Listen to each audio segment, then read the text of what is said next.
Everyone, আসসালামু আলাইকুম। প্রবাসীর বউ মিম ইউটিউব চ্যানেলে আপনাদেরকে আরও একবার স্বাগত জানাচ্ছি। আমি মিম, ফেনী থেকে বলছি। কেমন আছেন সবাই? আল্লাহর অশেষ রহমতে সবাই ভালো আছেন, আলহামদুলিল্লাহ। আমিও ভালো আছি।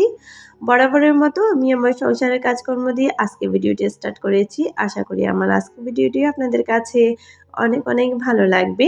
আজকে ভিডিওটি একদম কিচেন থেকে স্টার্ট করেছি। আসলে পিছনে ক্যামেরার পিছনের গল্পটা আপনাদের সাথে খুব বেশি শেয়ার করা হয় না। এই যে দেখেন, ক্যামেরার পিছনে আমাদের কিচেন বা ঘর-বাড়ি কতটা এলোমেলো থাকে। আর আমরা গৃহিণীরা যারা আছি, আমরা কিন্তু অক্লান্ত পরিশ্রম করে অনেকটা সময় দিয়ে এই সংসারের কাজগুলোকে গুছিয়ে পরিপাটি করে আপনাদের সাথে শেয়ার করি। অনেকে দেখা যায় অনেক মিষ্টি আপুরা কমেন্ট করে, "আপু তোমার বাসাটা এত সুন্দর কিভাবে? তুমি এত সুন্দর গুছিয়ে রাখো কিভাবে? বা সবসময় তো গুছানো থাকে কিভাবে?" আসলে সেই সকল আপুদের উদ্দেশ্যে বলা, "না রে ভাই, আমাদের বাসাটাও কিন্তু অনেক বেশি এলোমেলো থাকে। কিচেনও অনেক বেশি এলোমেলো থাকে। আর সেই এলোমেলো জিনিসগুলাকে একদম গুছিয়ে পরিপাটি করে নিই বলে সবসময় পরিপাটি করে নিয়ে আপনাদের সামনে প্রেজেন্ট করি বলে এত পরিপাটি দেখায়। না হলে কিন্তু আসলে এত পরিপাটি থাকে না। একটু এলোমেলো তো হয়। এই পরিপাটি করি আবার বা এই গুছিয়ে রাখি আবার এই এলোমেলো হয়ে যায়। তো সবকিছু মিলে আসলে লম্বা সময় ধরে সংসারের পিছনে শ্রম দিয়ে বা লম্বা সময় কাটিয়ে সংসারের পিছনে তারপর সংসারটাকে একটু গুছিয়ে পরিপাটি করে রাখি আরকি। তো যাই হোক, আমার কিচেনটা আজকে আমি সকাল থেকেই একদম ভিডিওটি স্টার্ট করেছি। আসলে এই রমজানে আমার সাথে এরকম একটা ঘটনা না হলেও হতো। তো যাই হোক, সেই ঘটনাটা কি একদম ভিডিও শেষ প্রান্তে বলব। সেই পর্যন্ত অবশ্যই আমার ভিডিও শেষ পর্যন্ত সবাই থাকবেন। যাই হোক, এদিকে সংসারে কাজকর্ম করি সেই প্রসঙ্গে কথা বলি। আমার গত ভিডিওতে আমার অনেক মিষ্টি, মিষ্টি আপুরা কমেন্ট করেছে। অনেক সুন্দর, সুন্দর কমেন্ট করেছে। দুঃখের বিষয় আমি না আপুদের কমেন্টগুলো পড়তে পারছি না। আমি নিজের কাছে আসলে নিজেকে খুব বেশি হেল্পলেস মনে করছি। কারণ হচ্ছে যে এক্সট্রা আরেকটা যদি ফোন থাকতো, আমি অনায়াসে আপুদের কমেন্টগুলো খুব সুন্দর করে পড়তে পারতাম। আমি আ গত আমার গত একটা ভিডিওতে আমি আসলে সেম কথাটা বলেছিলাম। তখন আমার একজন মিষ্টি আপু আমাকে বলেছিল, "আপু, YouTube এ যারা ভিডিও বানায় তাদের কিন্তু ২ থেকে ৩ টা ফোন লাগে। তুমি কষ্ট করে হলেও আরেকটা ফোন নিয়ে নাও।" আসলে আপু কি বলবো জানো তো? আমার না আরো একটা ফোন ছিল, বাট আমার ওই ফোনটা হঠাৎ করে নষ্ট হয়ে গিয়েছে। তো যেহেতু আমি একজন প্রবাসীর ওয়াইফ, আসলে আমাকে দেশ থেকে ফোন নেওয়ার কোনো প্রয়োজন পড়ছে না। অলরেডি আমার হাসব্যান্ড একটা ট্যাব নিয়ে রেখেছে, কিন্তু একদম লোক পাচ্ছে না যে ট্যাবটা পাঠাবে। তো পরবর্তীতে আসলে যতদিন না পাঠাবে ততদিন আসলে আমাকে এভাবেই চলতে হবে। আমি চাইলে আরেকটা ফোন নিয়ে নিতে পারব না। এটাই আরকি। তো আপুর উদ্দেশ্যে বলা, সেই সাথে সকল মিষ্টি আপুদের উদ্দেশ্যে বলা, আপুদের কমেন্টগুলো পড়তে না পারা আপুরা প্লিজ কেউ মন খারাপ করবেন না। যাই হোক, আজকে কিন্তু খুব দ্রুত একদম ফুল স্পিডে কাজ করছি। আসলে এখানে যতটা স্পিড দেখা যাচ্ছে কিন্তু এতটা স্পিডেও কিন্তু কাজ করিনি। আ এই স্পিডটা কিসের স্পিড সেটা আমরা যারা ভিডিও বানাই বা আমরা যারা ব্লগিং করি তারা তো সবাই জানি। কাজ করার এই স্পিডটা আসলে কিসের স্পিড। তো যাই হোক, একটু মজাই করলাম। আজকে আমি দ্রুত কাজ করতে যেয়ে এই তো দেখেন কত বড় একটা অ্যাক্সিডেন্ট করে ফেললাম। আমার পছন্দের শখের একটা মগ কিন্তু একদম ভেঙে চুরমার করে ফেলেছি। একটু তাড়াহুড়োর মধ্যে ছিলাম। তাড়াহুড়াটা কেন করেছি সেটা একটু পরে বলবো, ভিডিও শেষের দিকে বলবো। তো যাই হোক, এই তো কিচেনটা একদম সকাল থেকেই কিন্তু আজকে ভিডিও স্টার্ট করেছি। কিচেন থেকে একদম এলোমেলো ছিল সকাল, সকাল কিচেনটা। যেহেতু সন্ধ্যার সেহরি, তারপর সন্ধ্যার ইফতার, তারপর সেহরি সবকিছুর পর আবার সকাল, সকাল বাচ্চাদের নাস্তা, মাদ্রাসায় পাঠানো, সকালের নাস্তা আবার মাদ্রাসার টিফিন সবকিছু মিলে কিন্তু সকালে বেশ কিছুটা সময় কিচেনে ছিলাম। এমনকি এলোমেলো হয়েছে অনেক কিছু। তো সবকিছু এখন একদম এক নিমেষে এক দৌড়েতে আসলে সংসারের কাজগুলা করে ফেলেছি। মানে কিচেনের কাজগুলা একদম উড়াধুরাভাবে করে শেষ করে ফেলেছি। আ অনেক তাড়াহুড়ো করে আসলে করেছি। তার একটাই কারণ হচ্ছে আমাকে আজকে বাইরে যেতে হবে আরকি। তো বাইরে যেহেতু যেতে হবে, আমি যেহেতু একা হাতে সংসারটা সামলাই, আমি কিন্তু একটু অলসতামি করলে চলবে না। দেখা যাচ্ছে যে কি বাইরে থেকে আসার পর নামাজ, খাওয়া-দাওয়া, গোসল করা, খাওয়া-দাওয়া না, নামাজ, গোসল করা, তারপর একটু কোরআন তেলাওয়াত করা, সবকিছু মিলে আসলে একদম হাতে সময় পাবো না যে সংসারে এক্সট্রা কাজগুলা করার জন্য। সেজন্য চেষ্টা করছি বাইরে যাওয়ার আগে কিন্তু সংসারে কাজগুলা করে নেওয়ার জন্য। যাই হোক, অফিস কিনে কিন্তু বেডগুলা ভালোভাবে ঝেড়ে নিয়েছি। ৩ টে বেডকে আজকে একদম অফিস কিনে ঝেড়ে এমনকি পুরো বাসাটাও অফিস কিনে একদম তাড়াহুড়া করে গুছিয়ে নিয়েছি। যাই হোক, এখন বলি আসলে কালকে রাত্রে বলতেই আমি যখন এশার নামাজ পড়ছিলাম প্লাস তারাবির নামাজ পড়ছিলাম, তখন আমার সাথে আসলে এমন একটা বিপদ হয়ে গিয়েছে বলা যায়। আমার এই যে ছোট্ট বেবিটা দেখছেন, এটা হচ্ছে আমার ছোট মেয়ে। যেহেতু ভিডিওতে খুব বেশি নিয়ে আসি না, তো আজকে ভাবলাম যেহেতু আমার ছোট মেয়েকে নিয়ে আসলে আমার এই বিপদটা, ভাবলাম একটু মেয়েকে শেয়ার করি। হয়তো আপুদের প্রশ্ন থেকে যাবে, আপু তোমার মেয়ে কত বছর বয়স, কতটুকু হয়েছে, কি বিষয় আসলে সেই জন্য একটু শেয়ার করা। যাই হোক, এদিকে মেয়েকে রেডি করে নিচ্ছি। আর কেন রেডি করেছি সেই প্রসঙ্গে আবার কথা বলি। এই যে আমার ছোট্ট মাটাকে দেখছেন, আমার ছোট্ট মাটা মাঝে মধ্যে এমন কাজ করে আসলে কি যে বলবো। আমার এই ছোট্ট মাটা কালকে আমি যখন রাত্রে তারাবি পড়ছিলাম, মানে এশারের নামাজের পর তারাবি পড়ছিলাম, এশারের নামাজ প্লাস তারাবির নামাজ একসাথে পড়ছিলাম। ওর বড় 2 ভাই বোন কিন্তু ঘুমিয়ে পড়েছিল, কিন্তু ওকে শুইয়েছিলাম কিন্তু ও কিন্তু ঘুমায়নি।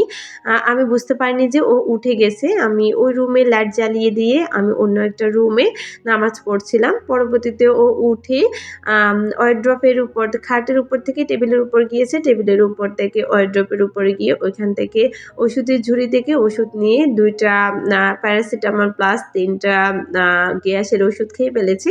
টোটাল 5 টা ওষুধ ও খেয়ে ফেলেছে। আসলে এটার পর মানে যখন আমি দেখলাম যে ওষুধগুলো খেয়ে কেমন করছে, মানে বমি আসবে এরকম একটা ভাইব। তো পরবর্তীতে আমি তো এত ভয় পেয়ে গিয়েছি। প্রথমত আমি বাসায় একা থাকি। দ্বিতীয়ত আসলে আমার হাতে কোনো টাকা ছিল না। বাট ফোনে টাকা ছিল, বিকাশে হাতে কোনো টাকা ছিল না। আ তৃতীয়ত এখন রমজান মাস। আমি কাকে পাবো, কোথায় পাবো, জানি না রাত্রে কি অবস্থা হয়। মানে এইসব কিছু টেনশন করতে আমার অবস্থা একদম নাজেহাল হয়ে গিয়েছে। অনেক অস্বস্তি হচ্ছে, ও বারবার বমি করার চেষ্টা করছিল। কিন্তু বমি হচ্ছিল না। ভিতর থেকে হয়তো কেমন করছিল। তো বুঝতে পারছেন একটা সন্তান যদি কোনোভাবে একটু অসুস্থতা ফিল করে, তখন একটা মায়ের অবস্থা কেমন হতে পারে। তো পরবর্তীতে আমি আসলে এটা নিয়ে খুব টেনশনে ছিলাম। আসলে এত বেশি টেনশনে ছিলাম যে পরবর্তীতে আমার হাতে পায়ে একদম কোনো কাজে উঠতেছে না। মানে হাতে কোনো কাজে উঠতেছে না। হাত পা একদম যেন চলতেছে না। কি করব সেটাই বুঝতে পারছি না। তো যাই হোক, মেয়েটা অনেকক্ষণ কষ্ট করার পর একটু ঘুমিয়ে পড়েছিল। পরে আমি একটু স্বস্তি পেয়েছি। তবুও পুরো স্বস্তি মেলেনি যে রাত্রে আসলে কি না কি হয়। তো যাই হোক, মেয়েকে ঘুম পাড়িয়েছি। ঘুম পাড়ানোর পরে সারারাত তো যেভাবে কেটেছে, মেয়ে অনেক বেশি ঘুমিয়েছে। যেহেতু অনেকগুলো ওষুধ খেয়ে ফেলেছে, অনেক বেশি ভালো করে ঘুমিয়েছে। তো আমাকে খুব বেশি ডিস্টার্ব করেনি রাতে। তবে এটা নিয়ে আমি একটু আতঙ্কে ছিলাম। বারবার কিন্তু আমি উঠে ওকে দেখছিলাম যে আসলে ওর আ না নিঃশ্বাসটা আছে কিনা বা ও কিভাবে ঘুমাচ্ছে। মানে আমার মনে একটা ভয় কাজ করছে। জানি না আসলে কি হয়। তো এইটার জন্য আসলে খুব বেশি প্যারার মধ্যে টেনশনের মধ্যে আমি রাতটা কেটেছি। তো পরবর্তীতে সকালেই তো মেয়েকে নিয়ে বের হয়ে গেলাম। বের হয়ে সাথে ফার্মেসিতে চলে এসেছি। ফার্মেসিতে এসে তারপরে যে ফার্মেসির যে লোকটা আছে উনি অনেক বেশি অভিজ্ঞ, অনেক বছরের পুরাতন ফার্মেসি ছিল উনার। তো পরবর্তীতে উনার সাথে কথা বলেছি। উনি আমাকে বলল যে একটু বেবিকে রেস্টে রাখবেন, মানে যেন ও একটু পর্যাপ্ত পরিমাণে ঘুমায়। তো কোনো সমস্যা হবে না।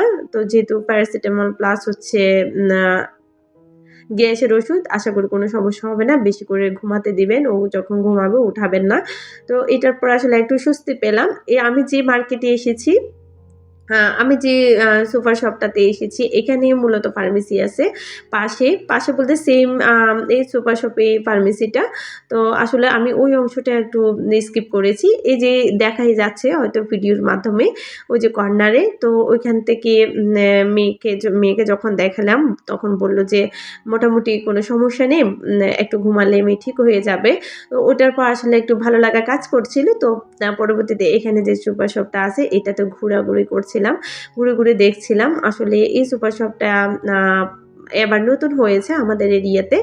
আমি যে এলাকায় থাকি সেই এলাকার এরিয়াতে একটু নতুন হয়েছে। তো পরে ভাবলাম একটু ভালো করে ঘুরে দেখি নতুন কোনো কিছু আসছে কিনা। সেই সাথে বাচ্চাদের যে কাপড়-চোপড়ের যে আউটলেটটা আছে ওটাতে একটু ঘুরে বাচ্চাদের জন্য একটু শপিং করব। তো যেহেতু মেয়েকে নিয়ে খুব বেশি টেনশন নেই, তো পরবর্তীতে কি করব আর একটু ঘোরাঘুরি করলে মনটাও ভালো থাকবে। তাছাড়া সচরাচর তো বের হওয়া যায় না। আজকে যেহেতু বের হয়েছি একটু ঘোরাফেরা করি, খুব বেশি কাজও নেই। তো পরে একটু ঘোরাঘুরি করলাম। আমার হালকা পাতলা কেনাকাটা ছিল। সেই সাথে আমার মেয়েটাও একটু ঘোরাঘুরি করেছে। ভিতরে প্লেসটা অনেক ভালো ছিল। যাই হোক কথা বলতে ভিডিও এ পর্যায়ে এসে প্রতিদিনের মধ্যে ছোট্ট একটি রিকোয়েস্ট করে নেব। আমার ভিডিওটি দেখতে যারা এ পর্যন্ত চলে এসেছেন প্লিজ ছোট্ট একটি লাইক দিয়ে ভিডিওটি কন্টিনিউ করবেন। যে সকল আপু ভাইয়েরা আমার এই ছোট্ট চ্যানেলটিকে একটু বড় করতে সাহায্য করছেন তাদেরকে অসংখ্য ধন্যবাদ। আমার ভিডিওর কোনো অংশে যদি এতটুকু ভালো লাগে প্লিজ ছোট্ট একটি কমেন্ট করে আমাকে জানাবেন। সেই সাথে আমার ভিডিওর মন্দ দিকগুলো আমাকে কমেন্ট করে জানাতে পারেন। আপনাদের ছোট্ট সুন্দর একটি কমেন্ট পাওয়ার মাধ্যমে পরবর্তীতে আবারও একটি ভিডিও মেক করতে অনেক উৎসাহ পাই। যাই হোক এইদিকে আমি আমার ছোট্ট বেবির জন্য বেশ অনেকগুলা পাখির ডিম নিয়ে এসেছি। মানে হচ্ছে কয়েল পাখির ডিম। আচ্ছা এখন আরেকটা আ মানে কি বলবো এই কথাটা না বললে না হয়। লুবনার সংসার থেকে লুবনা আপু আসলে যেদিন রাতে মানে কালকে রাতে আরকি আমার মেয়েটা যখন ওষুধ খেয়ে ফেলেছিল, তো পরবর্তীতে কিভাবে জানি লুবনা আপুর সাথে আমার মেসেজে কথা হচ্ছিল। পরবর্তীতে আপুকে আমি ঘটনাটা বললাম আরকি, "জানো তো আপু আমার সাথে এরকম হইছে।" তো পরবর্তীতে বিশ্বাস করবেন না আপনারা লুবনা আপু এই যে কালকে থেকে বা আজকে পর্যন্ত মানে কালকে সারাদিন এটা পরশুদিনের কথা, পরশুদিন রাতের কথা।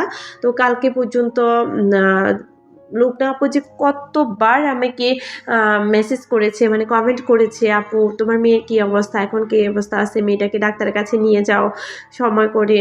বা ডাক্তারের কাছে নিয়ে যাওয়া আসার পর আবার আপু আমাকে কমেন্ট করেছে, "আপু তোমার মেয়েটার এখন কি অবস্থা জানাও।"